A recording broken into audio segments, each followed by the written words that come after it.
خمیر میں ہے، یعنی ہماری سرشت میں اس کو داخل کیا گیا اس رنگ کو. یعنی اگر کسی کے کانٹینٹ میں مینوفیکچرنگ میں ہی وہ چیز آ گئی ہو تو بعد میں پاؤڈر لالی لگانے سے کیا ہونے والا ہے. لہذا اس بات کی فکر میں مت رہو کالے ہیں تو میں گورا ہو جاؤں. اور کچھ لوگ ایسے بھی ہیں، میں نے دیکھا ہے انگریزوں کو، وہ نمک والی مٹی لگا کر سمندر کے کنارے ننگے سوتے، تھوڑا کالے ہونے کا شوق ہے ان کو، تھوڑا کالے ہونے کا شوق ہے کیونکہ اجلے زیادہ ہے، اور ادھر کالوں کو گورے ہونے کا شوق زیادہ ہے. اس کا مطلب یہ ہے کہ یہ کسی چیز میں انسان قناعت نہیں کرتا، اسے صبر نہیں ہے، کسی چیز پر یہ راضی نہیں ہے. تو بہرحال اس بات پر راضی ہو جاؤ کہ میرے مولا کی تخلیق ہے یہ، اور اس نے جیسا پسند کیا ویسے مجھے بنایا. بس اس بات پر صبر آ جائے گا. کوئی بھی اپنا چہرہ آئینے میں دیکھے تو دعا بھی میرے آقا نے کیا سکھائی پتہ ہے؟ دعا بھی چاہے کالے آدمی ہو گورے آدمی ہو کسی بھی طرح کے ہو، ایک ہی دعا حضور نے تعلیم دی، ایک ہی دعا. آئینہ دیکھو تو یہ دعا پڑھو، اللہم حسنت خلقی فحسن خلقی. اے اللہ تو نے میرا چہرہ کتنا اچھا بنایا ہے، مولا اسی طرح میرے اخلاق بھی اچھے بنا تھے. یہ دعا حضور نے فرمائی. تو کیا کالا آدمی یہ دیکھ کر کے دعا نہیں کرے گا؟ سانولا نہیں دعا کرے گا؟ ہر آدمی یہی دعا کرے گا کہ اے اللہ تو نے میرا چہرہ کتنا اچھا بنایا، کتنا اچھا بنایا. ہاں دعا یہی کیا کرو کہ اللہ نے سب کے چہرے اچھے بنائے. تمہیں اندازہ نہیں ہے. اور چہرے کو عیب لگانا اتنا گناہ ہے. میں آپ کو بتاؤں، آپ کی کیفیت جو ہے نا، آپ کی کیفیت، آپ اتنے خوبصورت ہیں، اتنے خوبصورت ہیں جس کا آپ کو خود کو اندازہ نہیں ہے. خلیفہ ہارون رشید نے اپنی بیوی سے ایک دن رات میں 14ویں کا چاند چمک رہا تھا، باہر یہ لوگ رات میں سوئے ہوئے تھے. بادشاہوں کو ایسی کبھی نہ کبھی شرارت سوچتی ہے. کہہ دیا کہ بیگم اگر تو یہ 14ویں کے چاند سے زیادہ خوبصورت نہیں نکلی تو تجھے طلاق. اگر بیوی اس سے زیادہ خوبصورت نہیں نکلی تو تجھے طلاق. آپ یہ جملہ نہ کہیں. وہ خلیفہ تھا، وہ بادشاہ تھا، اس نے کہا اب طلاق کا لفظ یہ معمولی نہیں ہے، گالی نہیں ہے، یہ گولی ہے. ہاں بعض لوگ یہ سمجھتے ہیں گالی دینے کے لیے بیوی کو طلاق کہا ہے.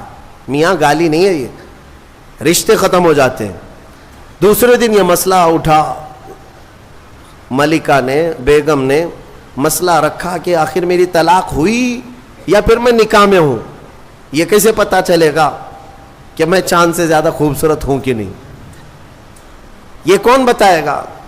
تو بہت سارے علماء اس بحث میں مشغول ہو گئے، سبوں کو عاجزی آ گئی. بڑے فقیہ تھے اس زمانے میں، ایک بہت بڑے فقیہ. ان کے پاس جب یہ مسئلہ پہنچا، غالباً امام شافعی رحمۃ اللہ، تو ان کے پاس یہ مسئلہ پہنچا تو یہ جو بڑے فقیہ تھے انہوں نے پوچھا کہ کیا مسئلہ ہے؟ کہا کہ ایسے ایسے خلیفہ ہارون رشید نے کہا ہے. تو انہوں نے پورا مسئلہ سننے کے بعد کہا جاؤ طلاق نہیں ہوئی. کہا وہ کیسے؟ کہا اس لیے کہ زبیدہ ہی نہیں، بہت سارے لوگ چاند سے زیادہ خوبصورت ہیں. کیوں؟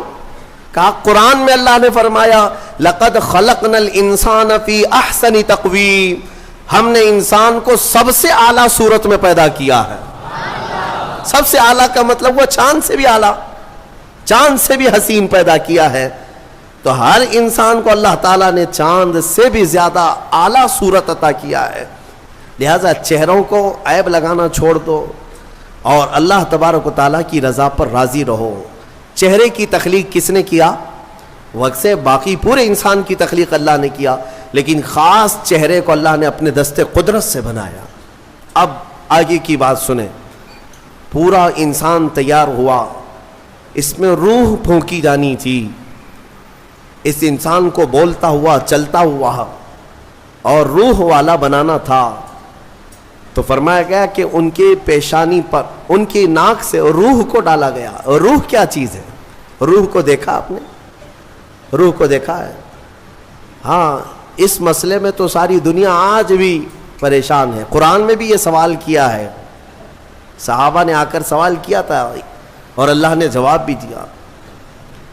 آج دوسری قوموں والے بھی اس بات کو مانتے ہیں کہ آتما ایک نراکار ہوتی ہے, یعنی دکھتی نہیں ہے, روح دکھتی نہیں ہے, لیکن ہے کیا چیزیں؟ تو رب تبارک و تعالیٰ نے فرمایا یسألونک عن الروح قل الروح من امر ربی. اے محبوب, آپ سے لوگ روح کے بارے میں سوال کرتے ہیں, آپ فرماتے ہیں روح اللہ کا ایک حکم ہے, یہ نور ہے. جس طرح روشنی پھیلی ہوئی ہے پکڑ میں نہیں آتی اور پتہ نہیں چلتی, روح اسی طرح ایک نور ہے. جب اس روح کو اس جسم میں ڈالا گیا تو بعض بزرگوں نے فرمایا کہ روح باہر نکل آئی, کہا کہ اندر بہت اندھیرا ہے, اندر مٹی کا بنا ہوا انسان, اندھیرا بہت ہے, روح نور ہے, مٹی میں اندر اندھیرا ہے. تو پھر دوبارہ ڈالا گیا, پھر وہ روح قرار نہ پائی, باہر نکل آئی. تو مفسرین فرماتے ہیں پھر آدم علیہ السلام کی پیشانی پر نور محمدی کو رکھا گیا. اللہ تعالیٰ نے اپنے حبیب پاک صلی اللہ علیہ وسلم کے نور کو آدم علیہ السلام کی پیشانی میں ودیعت فرمایا, پھر روح کو ڈالا گیا.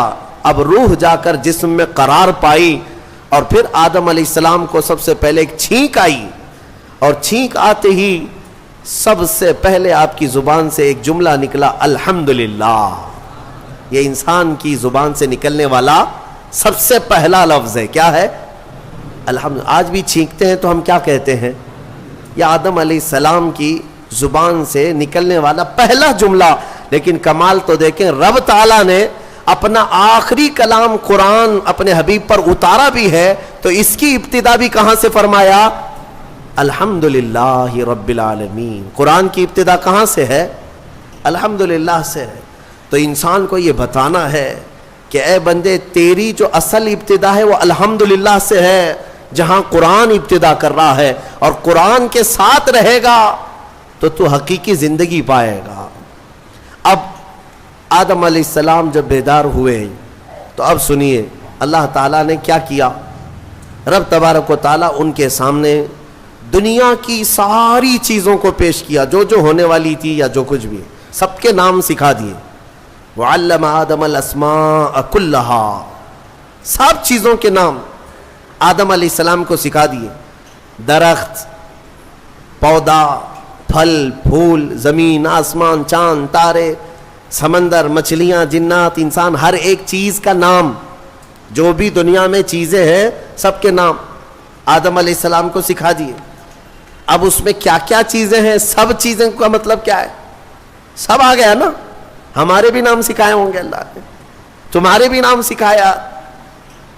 اب مسئلہ یہ تھا کہ فرشتے جو پوچھ رہے تھے نا, ایسے کو کیوں خلیفہ بنائے گا؟ اب فرشتوں کو اللہ نے بلایا, آؤ. پھر یہ دنیا کی چیزوں کو فرشتوں کے سامنے پیش کیا گیا, بتاؤ اس کا نام کیا ہے, اس کا نام کیا ہے. نئی نئی چیزیں فرشتوں کے سامنے پیش کی گئیں تو فرشتے کہنے لگے قالوا لا علم لنا الا ما علمتنا, مولا ہم کو تو اتنا ہی معلوم جتنا تو نے سکھایا, یہ سب چیزوں کا تو علم نہیں ہے, ہمیں پتہ نہیں ہے. تو پھر آدم علیہ السلام سے کہا گیا آدم تم بتاؤ, انبئہم باسمائہم, آدم ان کو یہ سب چیزوں کے نام بتاؤ.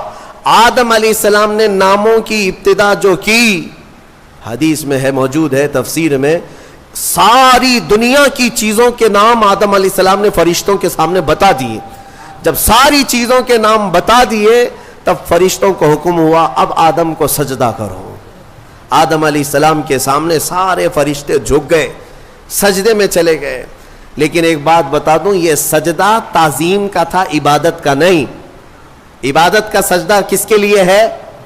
صرف اللہ کے لیے. سنی جانتے ہیں الحمدللہ اللہ کے علاوہ کسی کو سجدہ جائز ہے؟ نہیں جائز, صرف سجدہ اللہ کا ہے. لیکن آدم علیہ السلام کو جو سجدہ کرایا گیا تھا وہ تعظیم کا سجدہ تھا, ان کے علم کی تعظیم. اب حکم جو ہوا ہے وہی قرآن میں آج ہم نے پڑھا ہے. اللہ نے فرمایا سب کے سب سجدہ کرو, سب سجدے میں چلے گئے. پتہ ہے ایک تھا ابلیس جو غرور کی وجہ سے سجدہ نہیں کیا, کھڑا رہا.